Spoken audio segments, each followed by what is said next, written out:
What's up, guys? As you can tell by the title of the video, we're going to be talking about Hunter x Hunter and why it's just about the worst piece of trash I've ever seen and probably ever will see.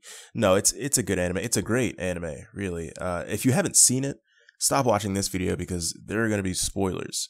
Watch the anime, form your own opinions on it, and then come back here. I'm mainly making this video because whenever I see any kind of discussion on any forums or on 4chan or on Reddit or any of the anime analysis and review videos that I constantly lurk, I'm a professional lurker, and I never see any real critiques about the anime.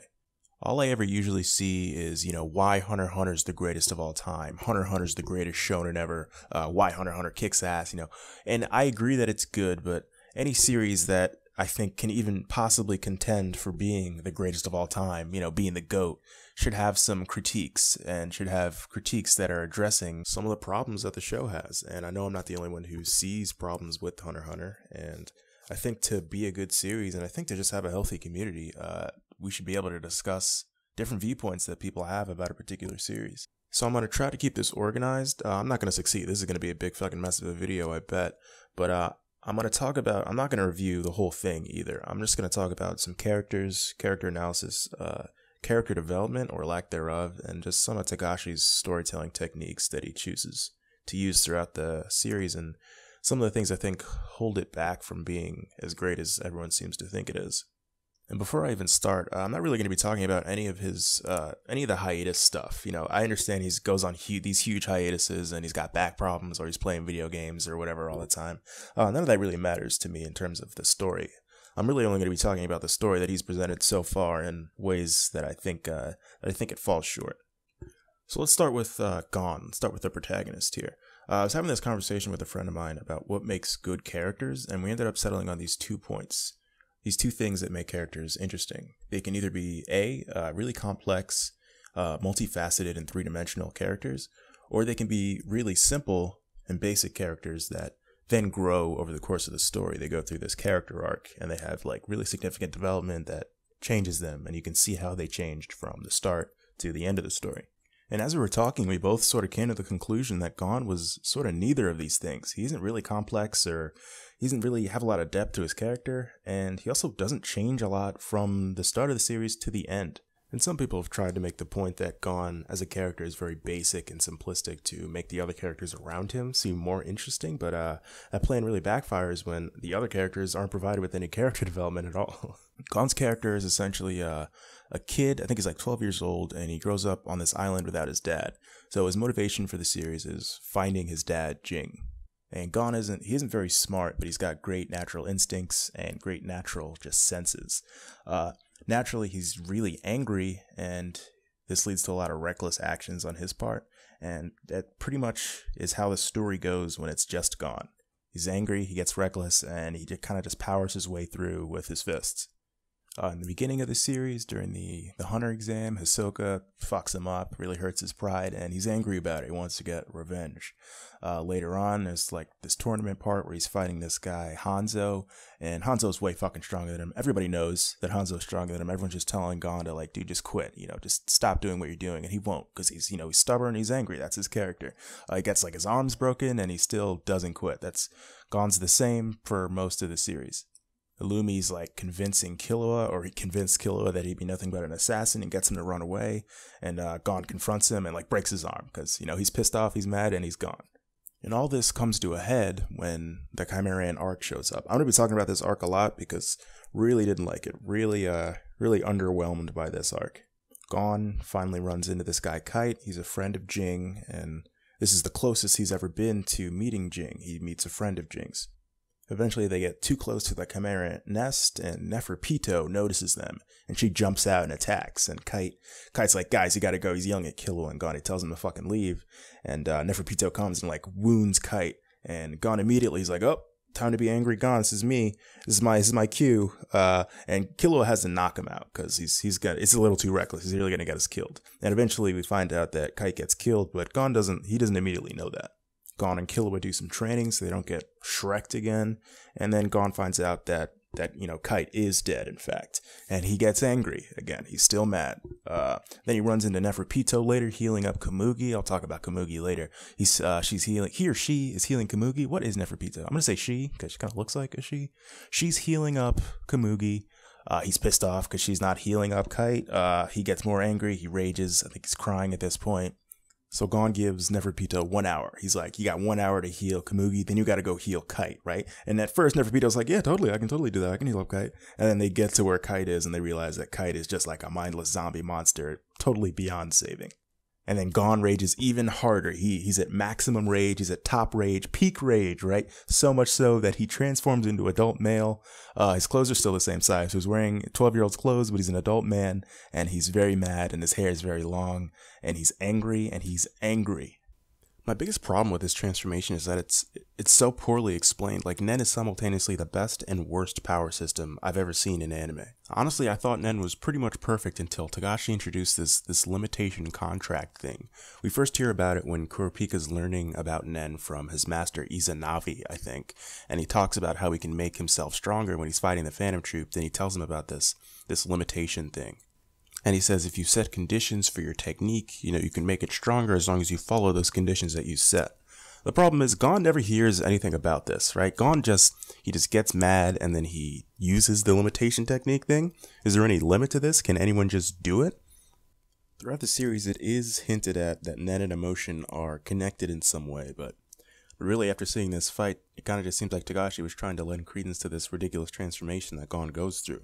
Nowhere does it say that, this amount of emotion will lead to this much power. But all Gon does is get mad. And then almost as an afterthought, Togashi, then explains that he gave up all of his potential and his body transformed into something that was like 30 years of training worth of strength. And we're just like, okay, yeah, I guess it did all that because they're telling us that. But, seems like bad writing. Now, when Kurapika does this, it makes sense, because first of all, his master told him about the technique, so he's able to do it consciously. He's not just so emotional that he does it on his own without knowing what it is. His whole character is kind of based on revenge, so I understand why he would create a technique where he would stake his life on the line. But in addition to that, there's the additional restriction that he can pretty much only fight the Phantom Troop members, and he can only really fight the Phantom Troop members when he's got the Red Scarlet Eye. So it all, it makes sense because there's limits on it. It's not just overpowered. So Gon jumps into probably the biggest ass-pull transformation I've ever seen in my entire life, and he just wrecks Neferpito's shit. All in a scene that I knew I was supposed to care a whole lot about, but I just wasn't emotionally invested in it because it was fucking absurd. And then at the end, he doesn't even really suffer any consequences because his whole body gets destroyed as a result of this transformation.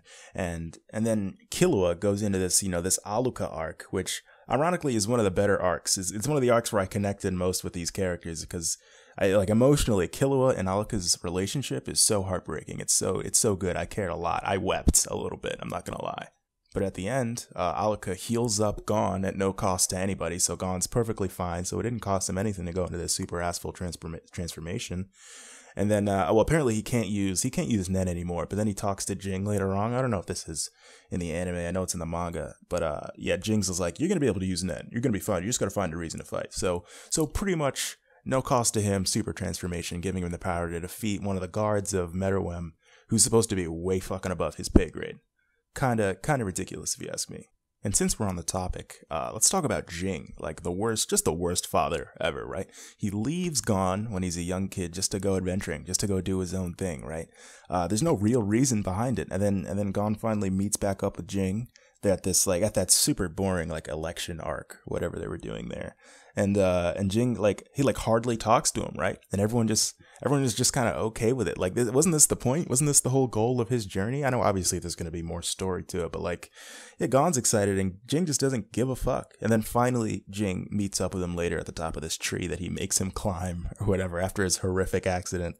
And he talks to him. He's like, yeah, man, I just fucking wanted to go adventuring. I just didn't want to, raise you. So I left. That's cool, right? And Gon's cool with it. And I think we're supposed to be cool with it. It's just what? It's come on.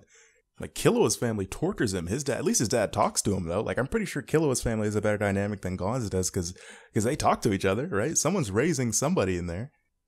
But anyway, let's do Killua next. Killua is a more interesting character. If it wasn't for Killua, this show would be very unbearable, because part of what makes it interesting is the dynamic between Killua and Gon. Their relationship really pushes the story forward. It's really something that's fun to watch.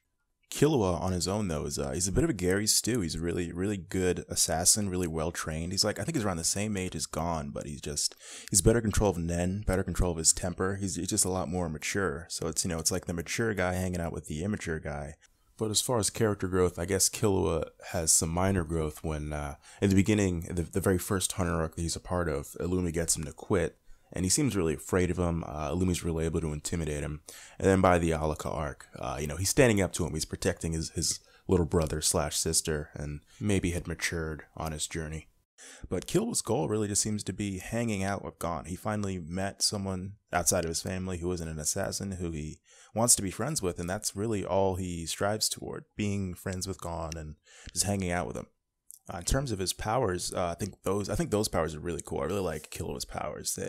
He was like tortured as a kid with lightning, and so his powers he's pretty much immune to lightning now. So he kind of uses it as his own weapon, and I think that's some of the best stuff. He has this one transformation in the Chimerian arc, one of the good parts of the Chimerian arc, where he's fighting Yopi, that like 10,000 episode fight where he's fighting Yopi.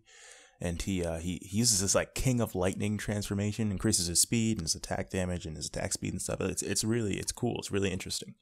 But again, in terms of his character development, they're really lacking. Togashi really messed it up here because, again, in my opinion, I know a lot of this is very subjective. I'm sure a lot of people like the way this happened, but there's a part where they're training after they initially get fucked up in that Chimerian arc, and Kite gets fucked up, and they're training with Bisky Kruger. And Bisky essentially tells Killua that, like, hey, because of your assassin training, because of what you've been taught, there's going to be a point in time where you're fighting with Gon and you're going to run away. You're going to leave because that's what you've been taught, and that's what her instincts are telling her that his instincts will make him do. And right there's a perfect moment for Killua to be like, okay, I need to change. I need to grow as a person. I need to do some developing. And I can change. I can be with Gon and I can help him out on this journey. And then instead of him actually doing that, he just finds out that there's a needle in his head that Illumi put there, and that's the reason he's, been so stagnant in his growth, and he just pulls the needle out and is able to fight the guy that he was running away from earlier. It's like, man, what a wasted opportunity. But as far as his relationship with Gon, it stays pretty consistent throughout the story. He's like picking up after Gon's emotional rage, especially in the Chimerian arc, my favorite arc. He gets really angry again, Gon does, and Killua's just kind of picking up the pieces. He's doting on him, and there's this one scene where Gon says something, and there's like a little freeze frame or something where he like really hurts Killua, and Killua just like brushes it aside. He's like, I get my man's is mad. I'm gonna take care of him, right? And it's like it's unbearable to watch because you care so much about Killua. At least again, this is how I felt. You care about Killua and you care about Killua and Gon, but like Gon's the way he's acting, the way he's just been so stagnant and bland for the whole series. It's like, man, I really didn't care about Gon after a while. But anyway, next up is Kurapika and Leorio. I'm going to do them together at the same time because they both have this flaw where they just disappear for the whole series. There isn't even time for them to be developed as characters because they're gone for most of the whole series. Kurapika, he's kind of a character we've seen before. He's a nice guy, but he's fueled by revenge and vengeance. I'm not saying he's a Sasuke clone, but we've seen characters like this before. And his powers are very interesting. I've seen people complain that he's way too strong. I've heard Gary Stu thrown around, but his powers really only work against Phantom Troop members. So his vengeance really tailored his powers, and though they seem OP, they're actually pretty balanced because they don't really work on anyone else that way. So I know I liked that aspect of his character anyway.